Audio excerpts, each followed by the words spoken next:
দুৰ্নীতিৰ ভূস্বৰ্গত পৰিণত হৈছে লাহৰীঘাট উন্নয়ন খণ্ড। আঁচনিৰ ৰূপায়ণৰ নামত ব্যাপক লুণ্ঠন ৰাজ, বিভিন্ন কৌশলেৰে সৰলুকি ৰাজকীয় ধন। চৰকাৰৰ দুৰ্নীতিৰ বিৰুদ্ধে শূন্য সহনশীলতাৰ নীতি ধোঁৱাচাঙত পৰিণত হৈছে মৰিগাঁৱৰ লাহৰীঘাটত। লাহৰীঘাট উন্নয়ন খণ্ডৰ অন্তৰ্গত অমৰাগুৰি আৰু ধূপগুৰি গাঁৱৰ পঞ্চায়তত সংঘটিত হৈছে এটাৰ পিছত আন এটা ব্যাগুম দুৰ্নীতি। যেনে অঘোষিত প্ৰতিযোগিতাহে চলিছে পঞ্চায়তখনত। চৰকাৰী নীতি নিৰ্দেশনাক ভৰিৰে মোহাৰি কেৱল আঁচনিৰ নাম ফলক লগাই লাখ লাখ টকা লুণ্ঠন। খণ্ড উন্নয়ন বিষয়া GRS আৰু ঠিকাদাৰে মিলি আঁচনি ৰূপায়ণৰ নামত লুণ্ঠন ৰাজ চলোৱাৰ গুৰুতৰ অভিযোগ। এই দৃশ্যলৈ মন কৰক, এয়া হৈছে পঞ্চায়তটোৰ GRSৰ বাসগৃহ। বাসগৃহৰ চোতালত ভুৱা আঁচনিৰ নাম ফলক লগাই 9 লক্ষাধিক টকাৰ লুণ্ঠন স্বয়ং GRSৰ। আন এটা দৃশ্যলৈ মন কৰক, এয়া শ্বহীদুল ইছলাম নামৰ এগৰাকী লোকৰ বাসগৃহ। পদূলিত আঁচনি ৰূপায়ণৰ নামত 6 লক্ষাধিক টকাৰ অনুমোদন। এচপৰা মাটি নেপেলোৱাকৈ ইতিমধ্যে 45,880 টকা মোকলাই নিলে শ্বহীদুল ইছলামে। এয়া মাত্ৰ উদাহৰণহে। এনে শ শ আঁচনি ঘৰে ঘৰে নাম ফলক লগাই লাখ লাখ টকা লুণ্ঠন কৰি আহিছে খণ্ড উন্নয়ন বিষয়াই, GRS, আৰু একাংশ ঠিকাদাৰে। এইসমূহ ভুৱা আঁচনি এনেদৰে অনুমোদন লাভ কৰিলে তাক লৈও এতিয়া সৰ্বত্ৰ প্ৰশ্নৰ উদয় হৈছে। সম্প্ৰতি স্থানীয় ৰাইজে এই ভয়ংকৰ দুৰ্নীতি সন্দৰ্ভত লাহৰীঘাট সমজিলা আয়ুক্ত, খণ্ড উন্নয়ন বিষয়া আৰু মৰিগাঁও জিলা পৰিষদৰ বিষয়াক পৃথকে অভিযোগ দাখিল কৰিছে যদিও এই পৰ্যন্ত কোনো তদন্ত নকৰিলে কোনো এটা বিভাগে। উপায়ন্তৰ হৈ মুখ্যমন্ত্ৰীৰ হস্তক্ষেপ বিচাৰিছে স্থানীয় সচেতন লোকে। শীঘ্ৰে এইসকল দুৰ্নীতিগ্ৰস্ত বিষয়া কৰ্মচাৰীৰ বিৰুদ্ধে ব্যৱস্থা গ্ৰহণৰ দাবী অঞ্চলবাসীৰ।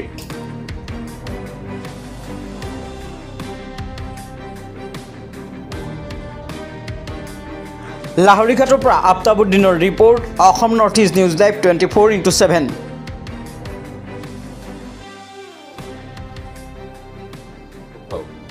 তাৰ মানে আমাৰ এইটো জিপিত মানে এনেকুৱা লুণ্ঠন চলিছে। অংগনবাদীত এটা আপোনাৰ CC ব্লক আছে, CC ব্লকৰ ওপৰত আকৌ মাটি কটা কাম আনিছে। CCৰ ওপৰত মাটি কটা কাম কেনেকৈ কৰিব?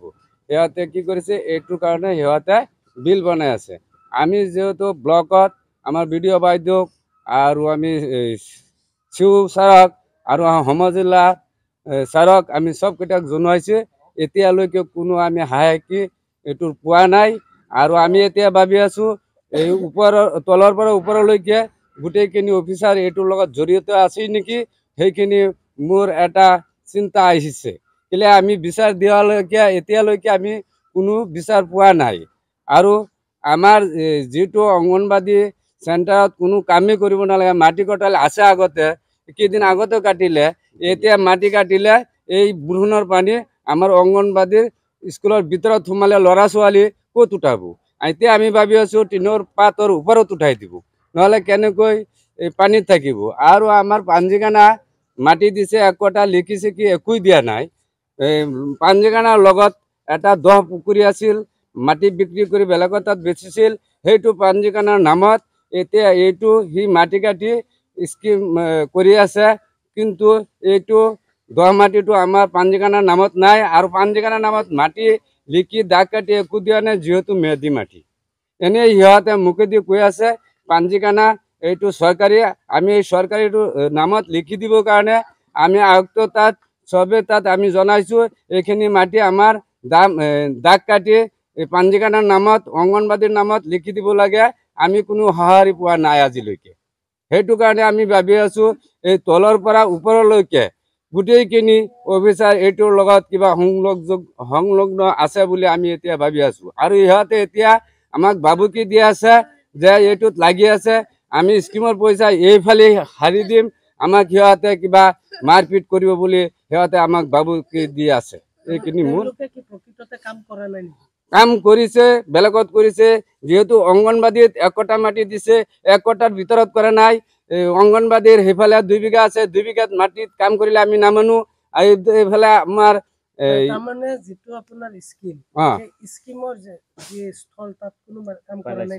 তাৰ মাত 2 গাড়ী পেলাইছে, দেখুৱাব লাগে দেখুৱাইছে। এতিয়া যদি ইয়াত 50 গাড়ী মাটি পেলাই পাঞ্জিকানাৰ ভিতৰত পানী সোমাব, মানুহে কেনেকৈ নমাজ পঢ়িব? সেইটো কাৰণে বেলেগৰ মাটিত মাটি পেলাই পুখুৰীটো ভৰাই সিহঁতে স্কিম পইচা উঠাই আছে, লুণ্ঠন কৰি খাই আছে। আঁচনিটো প্ৰয়োজনীয় নহয়, নাই আঁচনিৰ কোনো প্ৰয়োজন নাই, সিহঁতৰ কাৰণে প্ৰয়োজন। সিহঁতে এটা ভাবিছে আমি খেতি কৰি আছো, খেতি কাগজে কলমে দেখুৱাই আছে, কাগজৰ কলমে দেখুৱাই আছে, মোৰ লিখিত নাই আমাৰ মাটিটো পাঞ্জিকানা পঞ্চায়তৰ 8 নম্বৰ ৱাৰ্ডৰ যিমান স্কিম হৈছে অংগনবাদী আপোনাৰ পঞ্জীকানা গোটেইখিনি বোৱা স্কিম, তেওঁলোকে এই পইচাখিনি মানে এইবিলাক নামত তেওঁলোকে লৈ পেলাই লুণ্ঠন কৰি আছে। তাৰমানে GRS মানে যিমান GRS AE BDO যিমান অফিচাৰ আছে সেই চিষ্টেম তেওঁলোকে এইখিনি পইচা মানে বোৱা স্কিম দি পেলাই তেওঁলোকে ব্যৱহাৰ কৰি পইচাখিনি লুণ্ঠন কৰি আছে। এইবিলাকত আগতে এবাৰ উখবিটি আছিল, তাতো পঞ্জীয়ন স্কিম মাটি কাটিছিল, পিছতো আকৌ এইবাৰ ধৰিছে। গোটেইখিনি কাম হৈ অলৰেডি সম্পূৰ্ণ হোৱা আছে।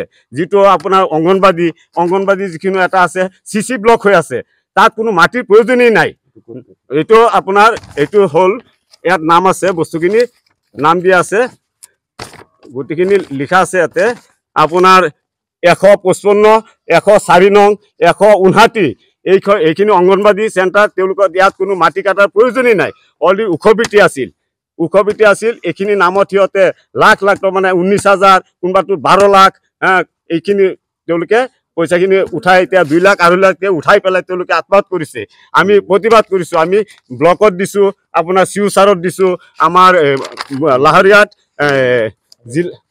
সমাজ জিলাৰ উপায়ুক্তৰ হাততো আমি কমপ্লেইন দিছোঁ। গতিকে আজি পৰ্যন্ত তেওঁলোকে কোনো ব্যৱস্থা লোৱা নাই। গতিকে মুখ্যমন্ত্ৰীক আমি অসমৰ মুখ্যমন্ত্ৰীক জনাওঁ যে প্ৰত্যেকটো যদি ভাৰতীয় জনতা পাৰ্টি BJP মুখ্যমন্ত্ৰী হৈ থাকে, মই এজন ভাৰতীয় জনতা পাৰ্টি বোৰ্ড সভাপতি হওঁ। গতিকে মোৰ কথাখিনি যদি বিশ্বাস কৰি তেওঁলোকে তদন্ত কৰক, উচিত তদন্ত কৰক। যদি মই ভুৱা কওঁ, যি শাস্তি দিয়ে মই শাস্তি মানি ল'ম। গতিকে মুখ্যমন্ত্ৰীয়ে এইটো উচিত ব্যৱস্থা ল'ব লাগে। গতিকে আপোনাৰ নহ'লে আমি আৰু কি ক'ম, এইটো আপোনাৰ কি কয় ভিজিলেন্সৰ CM ভিজিলেন্সৰ জৰিয়তে এইটো উচিত তদন্ত লওক। আৰু যদি মই মিছা কৈছোঁ, যদি ধৰাই দিব নোৱাৰোঁ, তেতিয়াহ'লে মোৰ যি শাস্তি দিয়ে সেই শাস্তি মই মানি ল'ম। নহ'লে চৰকাৰে দিয়া পইচাখিনি অপপ্ৰচাৰ কৰি আছে। অকল আমাৰ জিপিতে নহয়, এতিয়া আমি ভাবিছোঁ গোটেই সময়ত তেনেকুৱা দুৰ্নীতি কৰি আমাৰ BJP মুখ্যমন্ত্ৰীৰ বিৰুদ্ধে তেওঁলোকে বদনাম কৰি আছে। পইচা লুণ্ঠন কৰিছে বিৰোধী পক্ষৰ মানুহে, কিন্তু বদনাম কৰিছে আমাৰ CM মুখ্যমন্ত্ৰী হিমন্ত বিশ্ব শৰ্মাৰ নামতহে বদনাম কৰি আছে যে পইচা ধ্বংস কৰি আছে। কিন্তু আত্মহত্যা কৰিছে বিৰোধী পক্ষৰ মানুহে। কিন্তু এইটো উচিত ব্যৱস্থা মুখ্যমন্ত্ৰী মহোদয়ক আমি এইটোও প্ৰদান কৰোঁ যে এইটো উচিত ব্যৱস্থা ল'ব লাগে আৰু তেওঁলোকক মাতি আনি জেল হাজতত প্ৰেৰণ কৰিব লাগে। তাৰমানে আমাৰ এইটো জিপিত মানে এনেকুৱা লুণ্ঠন চলিছে। অংগনবাদীত এটা আপোনাৰ CC ব্লক আছে, CC ব্লকৰ ওপৰত আকৌ মাটি কটা কাম আনিছে। CCৰ ওপৰত মাটি কটা কাম কেনেকৈ কৰিব? সিহঁতে কি কৰিছে, এইটোৰ কাৰণে সিহঁতে বিল বনাই আছে। আমি যেহেতু ব্লকত আমাৰ BDO বাইদেউক আৰু আমি শিৱ ছাৰক আৰু সমাজ জিলা ছাৰক আমি চবকেইটাক জনাইছোঁ। এতিয়ালৈকে কোনো আমি হাঁকি এইটো পোৱা নাই। আৰু আমি এতিয়া ভাবি আছোঁ এই তলৰ পৰা ওপৰলৈকে গোটেইখিনি অফিচাৰ এইটোৰ লগত জড়িত আছে নেকি, সেইখিনি মোৰ এটা চিন্তা আহিছে। কেলে আমি বিচাৰ দিয়ালৈকে এতিয়ালৈকে আমি কোনো বিচাৰ পোৱা নাই। আৰু আমাৰ যিটো অংগনবাদী চেণ্টাৰত কোনো কামেই কৰিব নালাগে, মাটি কটালে আছে আগতে, কেইদিন আগতে কাটিলে, এতিয়া মাটি কাটিলে এই বৰষুণৰ পানী আমাৰ অংগনবাদীৰ স্কুলৰ ভিতৰত সোমালে ল'ৰা ছোৱালী ক'ত উঠাব? এতিয়া আমি ভাবি আছোঁ টিনৰ পাতৰ ওপৰত উঠাই দিব, নহ'লে কেনেকৈ এই পানীত থাকিব। আৰু আমাৰ পাঞ্জিকানা মাটি দিছে, একোটা লিখিছে কি একোই দিয়া নাই। পাঞ্জিকানাৰ লগত এটা 10 পুখুৰী আছিল, মাটি বিক্ৰী কৰি বেলেগৰ তাত বেচিছিল। সেইটো পাঞ্জিকানাৰ নামত এতিয়া এইটো সি মাটি কাটি স্কিম কৰি আছে। কিন্তু এইটো 10 মাটিটো আমাৰ পাঞ্জিকানাৰ নামত নাই। আৰু পাঞ্জিকানাৰ নামত মাটি লিখি দাগ কাটি একো দিয়া নাই, যিহেতু মেদি মাটি।